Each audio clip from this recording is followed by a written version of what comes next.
नमस्कार, स्वागत है आपका न्यूज 69 में। मैं हूं आपके साथ अंकिता और बढ़ते हैं इस वक्त की बड़ी खबर की ओर। बागली तहसील क्षेत्र से इंदौर बधनी नवीन रेलवे लाइन एवं हाईवे मार्ग निर्माण कार्य किया जा रहा है, जिसके दौरान किसानों की भूमि अधिग्रहण की गई है, लेकिन शासन प्रशासन की अनियमितताओं के कारण किसानों को सही मुआवजा राशि नहीं दी जा रही है, जिसको लेकर किसान अपने हक की लड़ाई विगत 4 माह से लड़ रहे हैं, लेकिन उनकी कोई सुनने वाला नहीं है। मजबूर होकर अपने हक के लिए 14 मार्च से बागली के चापड़ा में इंदौर रोड पर साई मंदिर के सामने अनिश्चितकालीन धरना प्रदर्शन एवं क्रमिक भूख हड़ताल पर बैठना पड़ा है, जिसमें प्रतिदिन क्रमिक भूख हड़ताल किसानों द्वारा की जा रही है। शुक्रवार के दिन धरना प्रदर्शन के दूसरे दिन बड़ी संख्या में किसानों ने एकत्रित होकर धरना स्थल से चापड़ा चौराहा तक रैली निकालकर प्रदर्शन किया, जिसमें बड़ी संख्या में प्रभावित किसान उपस्थित रहे।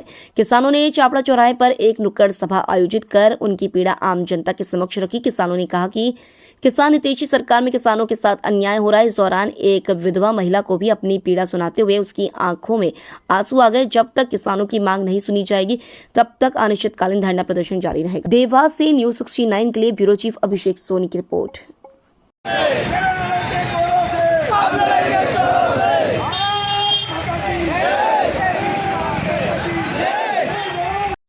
कौन पाड़े हमारे खेत चले जाए तो जमीन अधिक है, उसकी राशि मिली नहीं मिली कम हाँ इससे अधिक चाहिए आपको जहाँ और चाहिए अभी हाँ राधा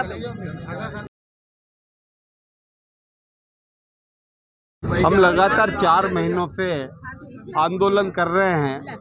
पक्षी और विपक्ष के सभी नेताओं के पास में हम गए हैं, परंतु शायद अन्नदाताओं से उनको मतलब नहीं है।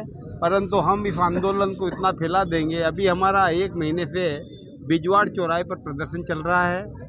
अब हमने कल से यहाँ पर चापड़ा पर चालू किया है।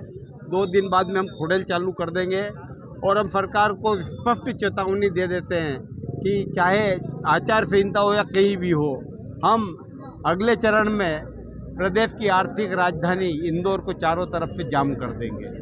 किसी भी स्थिति में किसानों के साथ में सरकार को न्याय करना पड़ेगा और मेरी पार्टियों विनम्र निवेदन है, किसान को इतने हल्के में नहीं ले। अडा अंबानी के लिए सरकार के पास में पैसा है, परंतु दाताओं के लिए उनकी ज़मीन कोड़ियों के दाम में ली जा रही है, उनके लिए पैसा नहीं है।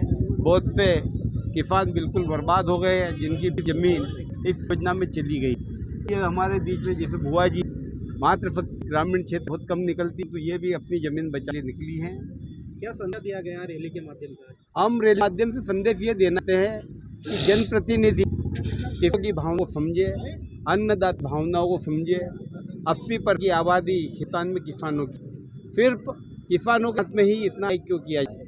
उद्योगपतियों और व्यापारियों का करोड़ों अरबों रुपये का कर्ज माता रहा है और ये घरानों के कर्ज लेने के बाद के यहाँ वसूली की जाती, परंतु किसान जमीन जो 2-2 करोड़ रुपए की हैं, तो मात्र 10 से 20 रुपये बीघे में कार ले, यह कहाँ का न्याय है? इस खबर पर आपकी क्या है राय? हमें कमेंट सेक्शन में जरूर बताएं। तब तक के लिए धन्यवाद।